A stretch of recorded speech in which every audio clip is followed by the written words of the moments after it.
I have a cape. I have a cape. I have a cape. Isn't it amazing? Threads, always tangling, honestly. So as a kid, I remember binge watching all of the original Dungeons & Dragons TV series on DVD at my grandparents' house, and being a hardcore ginger, of course my favourite character was Thief Sheila. So to recreate that magic, I decided to make a cosplay of her, and to show that you don't need any fancy tools to get into the costuming community, we're going to be doing this entirely by hand. Now, my original plan had been to sew everything on the plane as I flew over to Australia, though honestly I was so exhausted that did not happen. However, we all know that I can't cut out on a plane, so the first thing I did was square off the green fabric I was going to use for her belt. Then I used the sewing pattern I already had out for my Wednesday dress and laid it in the fabric, placing each piece on a fold to take away some of the bagginess, as this pattern no longer fits me very well. I also rounded out the front neckline to make it match Sheila's outfit a little bit better. I did pin it together to try on, and have to say I think this outfit is going to be very, very comfy, if a bit warm. However, it was still way too baggy, so I took the top in another few centimetres before trying again, and oh, so much better. The excess fabric then got trimmed off before I decided to cheat and draw on a dart and seam lines for the seam allowance around the edges of the dress, as I'm terrible at keeping my hand stitching straight otherwise. Then we were onto the cloak. For this I began by cutting out iron-on interfacing to go around the neck and help it keep its shape, as the velvet I'm using is beautiful but very stretchy. Next I measured and cut a large rectangle. The plan for this is to gather it at the neckline. I didn't want to do a circle cloak, as I can see from screenshots from the show that the one she has on clearly has corners and is very square rectangular looking. Then I laid out the fabric and drafted a pattern for the hood, roughly based on the design I saw Annie Chi use in her D&D cloak tutorial. So this is my bag of goodies. Now let us lay out all the pieces so that we can see what we've actually got to work with. Also, yes, I'm wearing a crown. Why? Because it's one of those days. So I laid everything out and decided to start with the dress. I pinned up the darts and got stitching, and when that was done, the shoulders were attached. So darts and shoulders are done, and I was just pinning up the rest of the dress just to try it on, double check it still fits, because I have changed shape slightly since I cut this all out, and I'm pretty damn happy with it. The only thing that is bothering me right now is that these edges are raw. Now, I did say I want to hand sew this, and I could just go over with like an overlocking stitch by hand essentially, but actually because I've done such wide seam allowance, what I'm thinking is that if we trim one side right down, fold this one over, and we can essentially hide all the seams, because this fabric is actually really good. It doesn't fray that much, but I think it will over time, and this is such a nice fabric. It's actually quite heavy, considering that I'm now living in a very hot climate. I don't think I'm going to get a chance to wear this all that much, but it's going to make a really good winter dress, just like casual everyday one as well. So I want to make sure that I can get the wear out of it that I want and that I need, but that does mean that we're going to have to seal these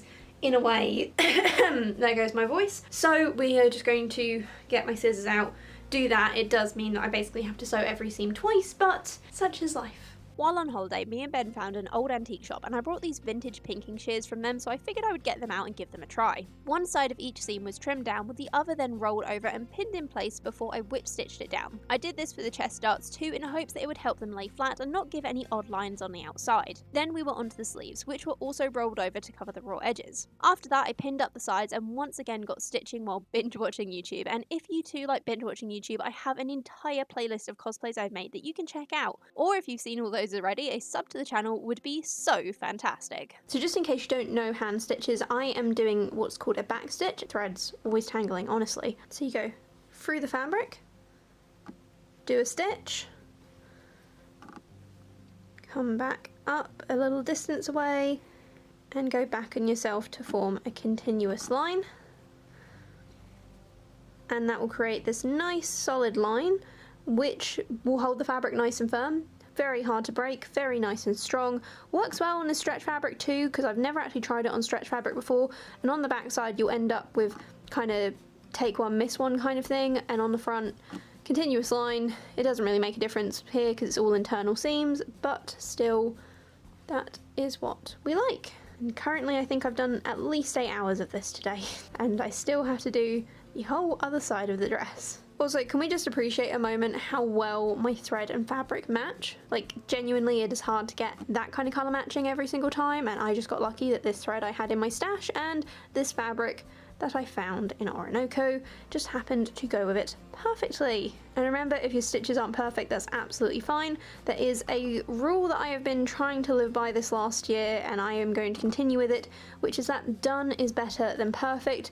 If I was being fussy, I would unpick all of this because you can see some of it is a little bit wonky, but at the end of the day, you're not going to see it on the other side, and so we're just going to roll with it and call it good. Honestly, I didn't have a clue when I started how long it would take me to hand stitch this thing. On a machine, I probably could have completed all of this in a day, but that wasn't the point of this video. No, the point was to show you that you don't need expensive sewing machines to get started with cosplay, and so far, so good, at least I think. How do you know this is a cosplay?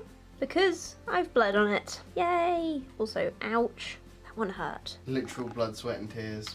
So I just thought I'd show you guys the invisible stitch that I am doing around the hem, but just before I do this, I just want to quickly make an example of so you understand what I'm doing. So this is a spare bit of fabric that I'm going to be using to hem the neckline, but as you can see, the fabric I'm using is quite thick, and so when I say I'm not going quite through to the other side, what I'm doing is I'm actually putting the needle in so that it doesn't actually come all the way through to the other side, or if it does, it's only very minorly, and that means that essentially we have an invisible stitch that can't be seen from the outside while it is still secure and holding it in place. So you can see the stitches I've done here, and all I'm doing is I have drawn a line so I can see it, and just popping the needle through, not pushing it all the way to the other side of the fabric. If I was pushing it all the way through to the other side, say it was a thinner fabric, I would be doing a much smaller stitch, pushing it through, pulling that around, and then just rinse and repeat, preferably without catching it on all the other pins that you have put in your dress. So I'm just going to keep doing this around the entire hem, and this is how I like to do my hems. And as you can see on the other side, it is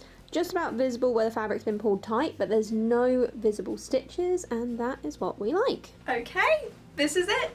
The first garment I have entirely made by hand ever, and it is amazing. I think I bugged up the sleeves. I'm not quite sure how. I'm gonna have to rewatch the videos of me patterning them. They do have 2 pleats in, which I think I meant to do because if I remember rightly, I had to cut the sleeves on the non-stretchy diagonal because I'd run out of fabric by that point and I needed those folds to be able to move it. The armholes are a little bit small. There was quite a wide seam allowance, and though I have trimmed it down, I probably could let these out a little bit, and I might do, but for now we're gonna leave it like this. It looks amazing and it is the perfect colour. It's also really nice and thick, which I did a burn test and I'm pretty sure that this is actually wool, so I have made myself a nice pink wool dress. Considering most of Dungeons and Dragons seems to take place in a desert, probably not what she would have actually been wearing, but for a recycled material cosplay, this is perfect. So dress is done in about a day and a half. Super proud of myself, and next we have the belt. So let's lay this out, pin it all in place and see what we think. Also, if you're wondering why I have 2 ginormous bags of paper, it is because I needed some stuff to make sewing patterns on, and someone was giving 5 of these bags away for free on Facebook, and I thought it was a good idea to collect them, but I couldn't even fit 3 of them in my car because these are ginormous and way bigger than what I thought, so oops, but we'll sort that out later.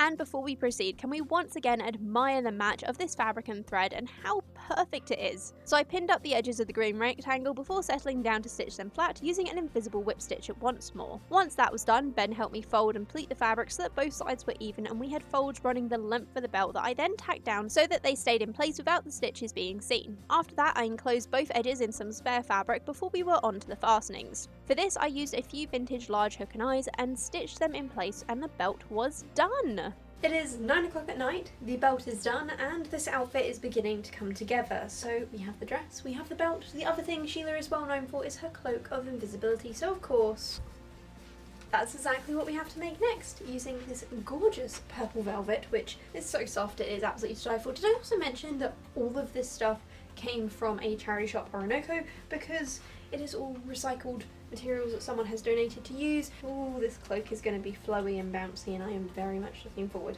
to wearing it. Using a blanket stitched, I attached the 2 sides of the hood, and honestly that came out a lot better than expected. So with the hood, I really didn't want it flopping around. I don't like these things just draping over my face, so something I've come up with is that I am putting some horsehair to shape it. The horsehair has been folded for probably about 6 weeks or so now, so those folds will need to be flattened out, but if I can get this all stitched in tonight, I can leave it under a book tomorrow while I do the main part of the cloak, and then hopefully by the time I come back to this, it will have lost the jagged edges that is causing it some problems. Either way, hopefully this is a good idea. and fingers crossed it works. This was stitched on, and no, I didn't get it all done that night, but points to me for effort, especially considering this whole process was supposed to be done 3 days ago. But eventually it was all stitched, at which point I folded over the horsehair so that it was enclosed in the velvet and pinned it in place. Okay, so we've rolled the horsehair over so that on the inside we don't have any of it showing, which I like because obviously if it is a hood, it's possibly going to be hanging open like that, and we don't want any random white plastic mesh things there because this is a fantasy invisibility cloak. However, a little bit boring that it's just purple in the TV show, so I thought we would add some decoration to it with lovely gold embroidery thread. My mum actually got me this when she went to visit my grandparents in Turkey, and given by what she normally brings me back from Turkey, it is a very good place to go fabric and thread shopping, and I mean, just look at this stuff. It literally looks like spun gold. It is so shiny. It's extra pretty. So my plan, 1, to add decoration, and 2, to do something a little bit different, because by this point I've been hand sewing for quite a while and I'm getting a little bit bored, which is the only downside so far that I can see to this hand sewing thing, is that we're going to do a decorative chain stitch which will also work to hold everything in place here and also around the rolled edges of the cloak. It has been a while since I've done a chain stitch, but soon enough we were going and they were coming out quite even, which was a pleasant surprise. So I just got a parcel delivered, yay. I am hoping these are the final bits that I need for my next big cosplay. So I figured that we would take a break from hand sewing, as it occurs to me it might be a little bit boring for you guys, and open this instead to see what we've got. Already guess what this is. Yes, it is the tiara. I'm also sorry my voice is going, it's just one of those things. My next cosplay is Briar Rose, and where's some scissors? 1 second. So I didn't have a Briar Rose appropriate tiara, so I went to the Discord and I asked you guys out of several tiaras which one you thought would suit her the most, and I then brought the one that most people voted for, which was this one.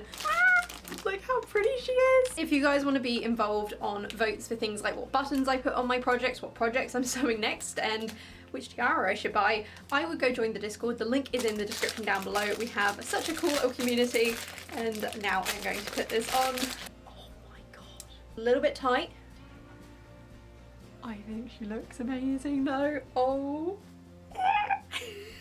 Now I think this is actually horsehair braid. I got 10 yards of it. Yes, it is.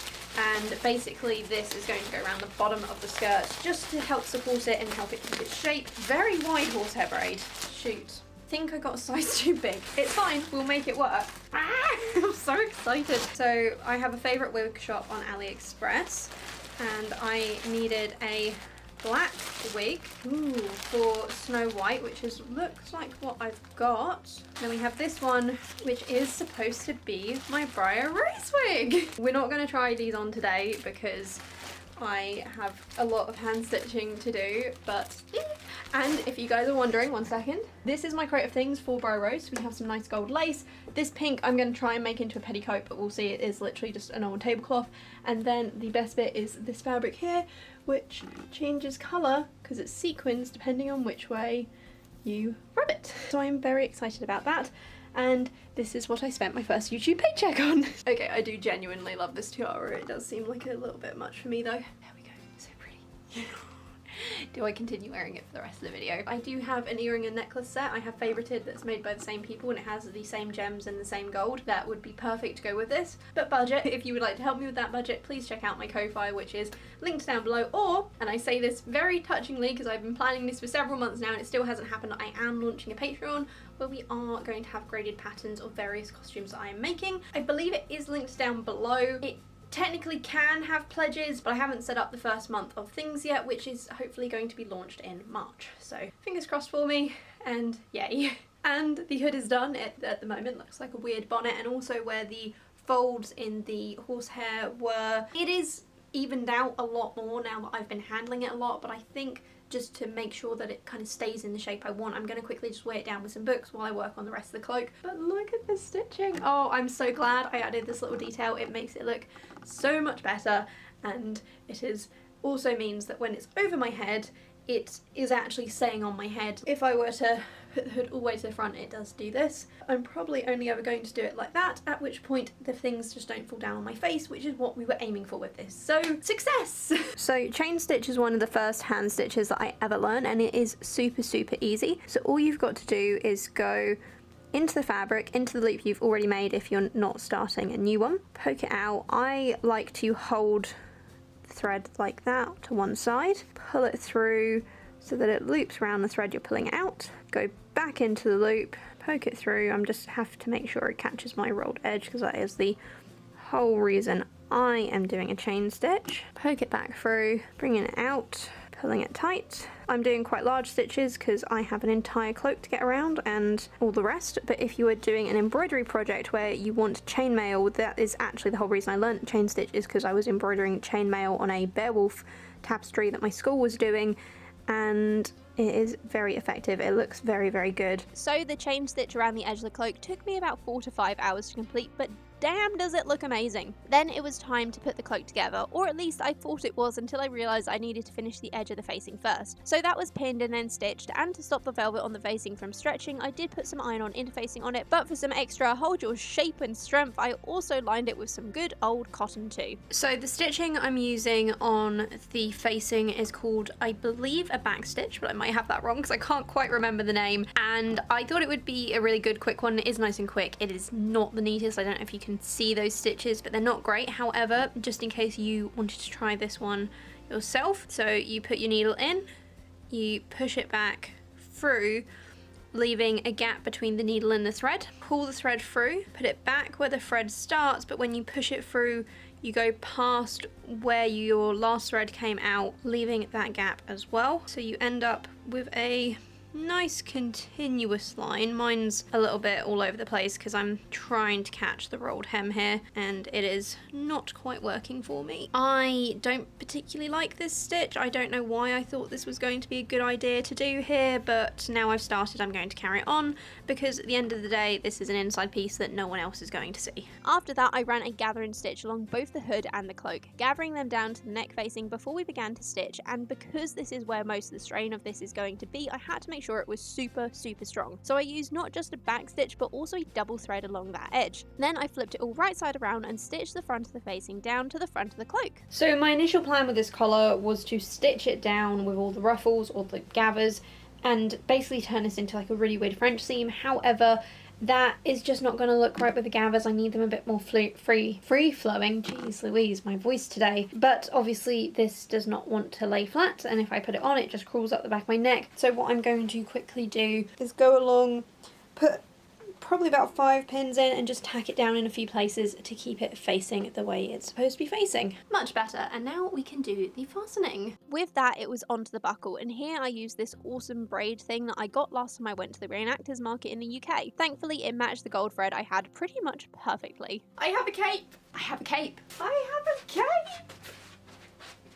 Isn't it amazing? Okay, so now we have a cape, but there is one thing that I actually wasn't originally going to do. However, I have just found some fabric in my stash that kind of suits, and turns out there's a convention locally this weekend, so I feel like I should have all parts of the costume, and the one bit of Sheila's costume that we are missing is the boots. Now, for the boots, I am not going to make actual boots because shoemaking is not something that I have the time, materials, or inclination to do right this second. However, yesterday I went to the charity shop and I found these lovely little brown boots. Obviously very short considering hers are like knee high, but they're a good start. I brought some tights and I found some brown fabric in my stash, so what we're going to do is use these as a base and make some boot covers, which means Ben, can you duct tape my legs now? He said yes. So as it turns out, Ben actually said no, so I marked on my leg how long I wanted the boot to be, then wrapped it in cling film to avoid a Brazilian style wax when I covered it in duct tape. Ben then did agree to cut me out, at which point we found out I'd done a rather poor job of not getting it on my skin, resulting in a lot of ow, ow, no, and ow, ow, ow,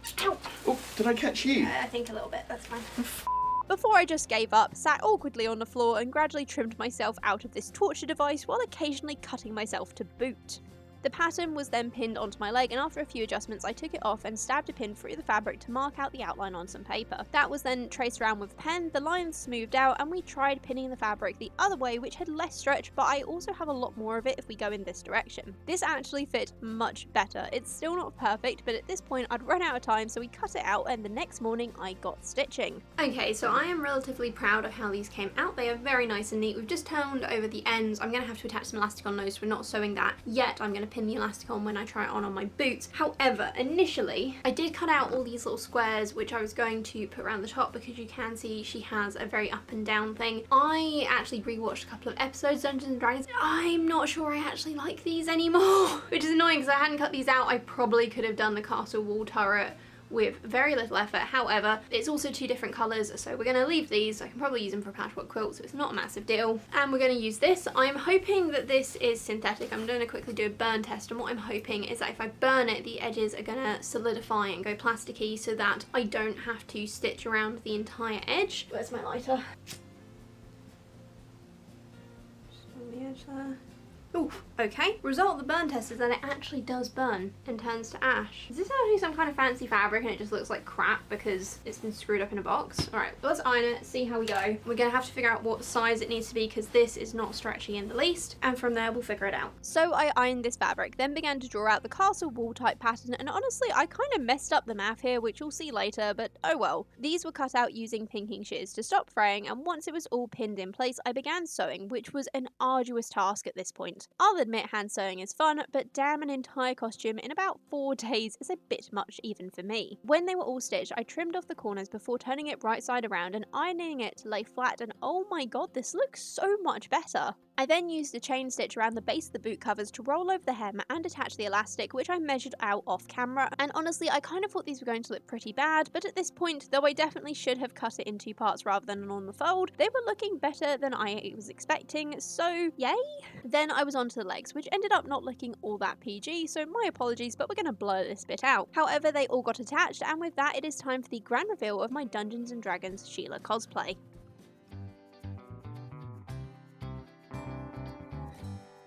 So if nothing else, I think this costume is immediately recognisable as Sheila. It is just amazing, and though it is definitely quite a warm costume to wear, so probably one that I'm going to try and save for the winter months, it is very, very comfy. It's definitely not my best costume. There are some fit issues, and honestly the fabric choice was a little bit interesting, but considering it was all recycled secondhand fabric, I think we've done pretty damn well, especially because all the colours actually do match that which the character has in the show. Not to mention that my new garden looks surprisingly like the worlds of Dungeons and Dragons, with the desert but slight greenery, that I was very happy to be doing a photo shoot next to this very aesthetic tree, which yes, I did try to climb. Overall, this was very fun, and it was completely hand stitched, which means you too could easily make it yourself. See, now I live in a country with snakes. I'm a bit scared I'm not the only one in this tree. However, Sheila. We're filming this in a tree because it seems like a Sheila thing to do. So we did it. We hand sewed an entire cosplay in total I think it ended up being just over 3 days. To be honest, I probably could have done it in less. A lot of the time I was only working on this in the evening. I actually think this came out really, really well, though there are definitely some areas that could be improved. Namely the boot covers, which I've never made before, and I definitely did it wrong because I was limited on material, and also at this point I was getting lazy. They work, but they came out looking really rubbish, so these are definitely getting remade, which is one of the reasons I only tacked them onto the tights. And talking of the tights, I've actually torn them already, so yay, but it's fine. They're wearable for one convention at least. My hair that I did for this costume definitely needs some practice, but as a first try I'm quite happy with it. It looks short. Definitely need to practice that as well. Along with the makeup, I feel like I definitely did the wrong lipstick colour for her. It is way too bright pink and clashes with this dress so bad, which I never thought I'd say about lipstick. The dress is good. It is not great. Armholes are the only place I'm really having an issue, where they're just a little bit tight and you can see that it's pulling and everything. It's definitely fixable. I'm just lazy, and honestly making it out of pure wool apparently is a bad idea when living in a very hot country. The cloak is absolutely perfect. I genuinely couldn't ask for better. 10 out of 10. It is shimmery, the gold embroidery is perfect, the gold buckle is amazing. Definitely a bit more flashy than the one that she has in the TV show, but honestly I'm going to take artistic license here and go, it is just perfect for me. I think a circular cloak is more my style, but this one being a gathered rectangle actually works super nice. I'm also very pleased that the ladies at the reenactment market convinced me to get a gold buckle rather than a black one, because it just makes the whole thing look spectacular. And the horsehair braid in the hood was a very good decision because it keeps the fabric out of my eyes. So 110% recommend you guys doing that if ever you are to make a cloak. And I've just realised there are bugs all over the branch above me. And the belt as well turned out way more chunky than it needed to be. Honestly, I can probably fix this, but again, I'm lazy and we're wearing it in literally 2 days, so that is just one of those things. All in all, for a costume made out of recycled material, costing me exactly £15 total. 8 of that was this damn buckle.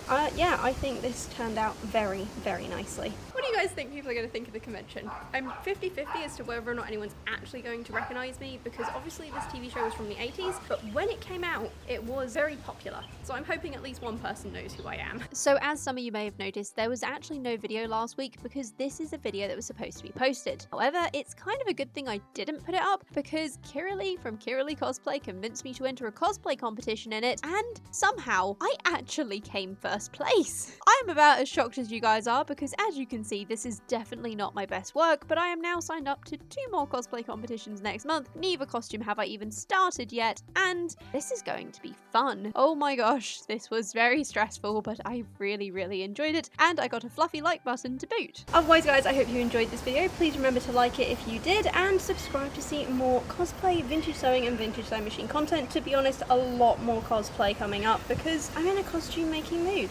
Also, if you want an input on future projects, please remember to join the Discord, which is linked down below. Please leave any questions or comments that you have down below, along with suggestions of other characters. I make videos every single Wednesday, and until then, have a beautiful day. Bye!